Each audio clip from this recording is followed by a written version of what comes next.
Now I know what you're thinking.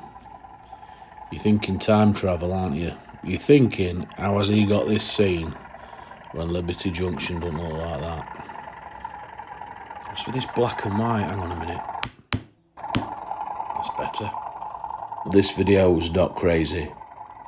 So a couple of things happened the other day. One, I'd done loads of hours at work and I were absolutely battered. So I didn't really want to do a lot. So I'm sat on settee and I'm watching Back to the Future. And then as well as that, I started looking for a picture. I can't remember what the picture was, but I was looking for a picture and I stumbled across some of my old videos from when I first did the layout.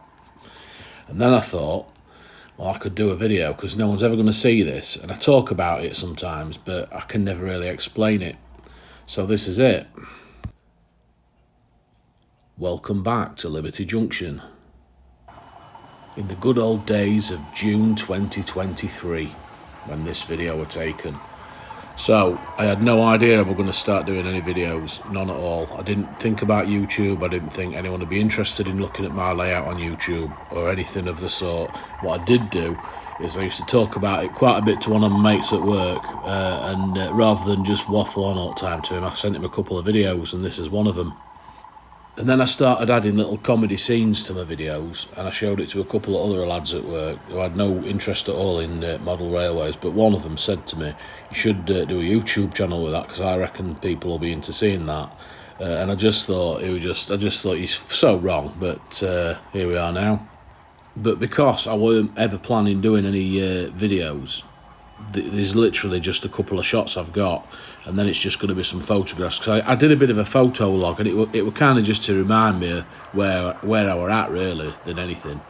So this video is going to consist of a few similar looking videos and then some screenshots and some photos, and I'm going to talk about what I did, why I changed it, the reasons for changing it and how I changed it, and how I got quite lucky when I changed it, because I did get quite lucky. Prior to this layout, I got a Hornby train set for Christmas off my missus, like I said back in episode 1, and I put it on a 7-foot by 4-foot board, and that were it, and that was the first layout I'd ever done. The only other thing, I had a Thomas train set as a kid, which went on a carpet, and I did no more with that. So this is the layout I did. The other one on the 7x4 board, it no comparison. I basically bought all Hornby's loops and all the accessory packs, A to F, all the extension packs, sorry, and then I added a couple of bits of my own, and it weren't great at all. It was DCC, but it weren't great at all. I got bored of it very quick. It was just a very small circle going round and round and round, which is obviously not what I wanted. So I basically watched loads and loads of YouTube, and I researched loads of stuff on the internet, and I found bits I liked, and I really wanted this wavy liner track so you could see coaches swerving one way to another. I thought it looked really good, and I had the idea of dropping it into a bit of a canyon like this. I don't know why, I have no idea, but I just like the idea of it, and I still do, and I still think to this day that looks really good. I used a combination of 100mm and 150mm insulation foam. It's really quick to use. Carve it with a knife, rough it up with some sandpaper, do whatever you want with it. Spray it with some grey car primer, drop weathering powder on it, and you could leave it at that. I added some static grass to the top, and like I say, I were well happy with it. So if I were well happy with it, why did I decide to change it? And this shot here, I remember taking this video now. I just bought this train, this EMU, and then I thought I'll run high speed in front of the camera like he's running cameraman over, and that's when I first came across the idea of getting cameramen on lines type thing, and he's obviously beeping on at him in an angry manner, telling him to get off or you're going to get yourself killed type thing. And that's where it all started, or the daftness, I suppose, by mistake almost. All really to just show one of my mates at work what I were doing, and how I'd blagged some insulation foam off another mate at work, telling him it were to insulate my house, when I knew all along I was just going to build mountains with it, and I thought he's not going to give me 50 quid's worth of insulation if I tell him I'm going to turn it into a model. So I made out that it was saving my family's life basically.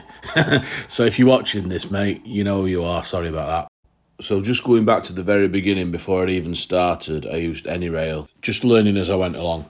It's not difficult to use, but you've just got to play about with it. you get to put so many pieces for free, and then after a while, after a certain size, you've got to start paying for it, and it's a one-off payment. It's about 50 quid. I just thought it's such a good program. It's £50. It's a couple of takeaways, isn't it, at the end of the day? And I won't even question takeaways, so that's why I did it. I bought it, and then I planned my track. I say I planned my track. I did about 35 versions. Every one I named it as final, and then kept having to change the name of it because it weren't the final. To keep it less confusing, this is just the lower section. I'll put the upper section on in a few seconds. As I've pointed out, what you might have seen in bottom corner, them two sidings, absolute stupid mistake, that waste of time. Can't use them, they're just nonsense. 2-point motors, 2 sets of points and 2 lengths of track, probably about 50 quid wasted in total. I can put things on them, but it's a mission and a half, so I don't bother. And the reason they're a waste of time is because I put a big wall in front of them and just expected a little archway to show what you're doing, and it just doesn't. I also did that passing loop at the top right hand corner. Thought that'd be a good storage area. It's nowhere near big enough, to be fair. That is the only storage I had on the layout, apart from I could store things on the ramp between the lower section and the upper section. This photo's showing the upper section as well, so you can get to see the entire first version layout. So as you can see from these photos, there's a big grassed area where I basically bought a static grass kit with all the grasses and stuff, and I just went wild on it. And I really did like it, I really did. I thought the trains looked amazing sweeping through that carved out section, that like chasm, canyony, whatever you'd call it. I really liked it. So if I really liked it, why did I change it? It's all because when I started, I had no idea what I actually wanted of the model railway, or what I was doing when I did this layout. No idea at all. I'd watched Everard Junction loads, I'd watched Chadwick and a few others, and I had little bits and bobs, little bits on Dean Park, I loved his depot, all sorts. And I also had an addiction to buying scenecraft items, Batman scenecraft, because I'm sure they put some on packaging that makes you a bit addicted and you need to keep collecting it. So the layout then were based on what I had already and what I'd collected and what I'd seen online, and a combination of them with no real thought behind it. Like the sheer lack of size that I've got to do those things. So the facts are, version 1 had 4 running loops. I had no storage to put any locos or wagons. I had no shunting area because the area near the depot where I thought that'd be for shunting, it needed to use one of the 4 loops, to do the shunting on. So that kind of made that a bit rubbish. And then the big one for me is, once I was sat down on a chair, you couldn't see all that section of line. You couldn't see it. It was all you could see were the back end of the insulation. So it was just it just weren't right. And this was going to be my little town area. It was going to end up being right next to Lineside as a bit of comedy, so people could come out their houses and get run straight over. But then I changed it. And you can see that beetle look before he parked it up in my multi-story where I blocked it in for the rest of its life. Anyway, back on track. Why did I change it? I changed it because basically I found 4 loops incredibly boring. Once the trains were running, it was like, all right, what am I going to do now? It was literally just watching trains go around, and I just needed a bit more. And at the time of designing that layout with the AnyRail, I used all the Pico track that I think were in existence, and then they brought out this piece, the U77 Unifrog point, tight curved point. I stuck it in on AnyRail and it fitted perfectly on my track, ridiculously lucky. So once again I started scoping through internet looking for ideas, and I loved this. I don't know what, I think it was some exhibition layout somewhere, but as you'll see that's very similar to what I've done. I copied it basically. So the good thing about AnyRail is you can design it and redesign it and redesign it and keep printing it off in 1-to-1 and laying it on your actual board so you can see exactly how it's going to look. And here's a few that didn't make the cut. Due to my spacing, I just had to plan around what I had already. So, as you can see, I started printing bits and bobs off, laying it out, putting bits and bobs of scenery in, and then I picked up that green quarry type stuff, which again, I fully fell in love with. I didn't need it, it didn't really fit my layout, and it were crazy to buy it, but yeah, there it is, look, I loved it, so I had to have it.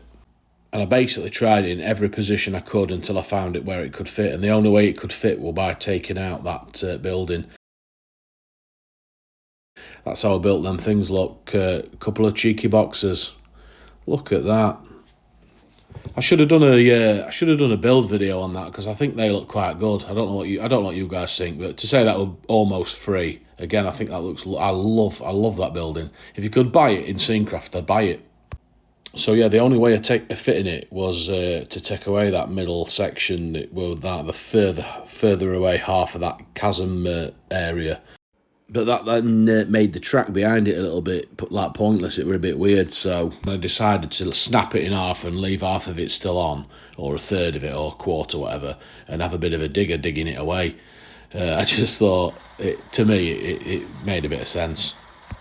But believe it or not, the absolute luckiest thing I did is that unifrog point there, the curved unifrog point. When I fitted that, I had a section of track there, and I must use an offcut, and it was the exact right length and shape. So all I had to do is take off the fish plates to fit that. It was like it were meant to be.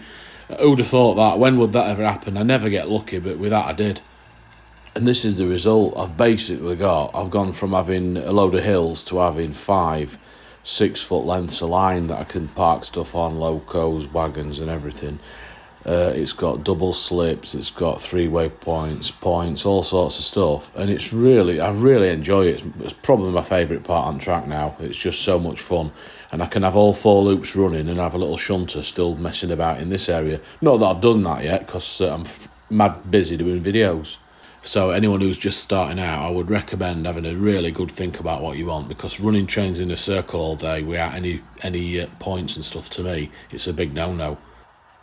And if I could do it all again, I would probably have a massive shunting area with just a couple of loops. I wouldn't bother with all the 4-loop nonsense, because once the trains are running round, you switch your brain off to them. And that's it. And that's the far end, my little cardboard box buildings.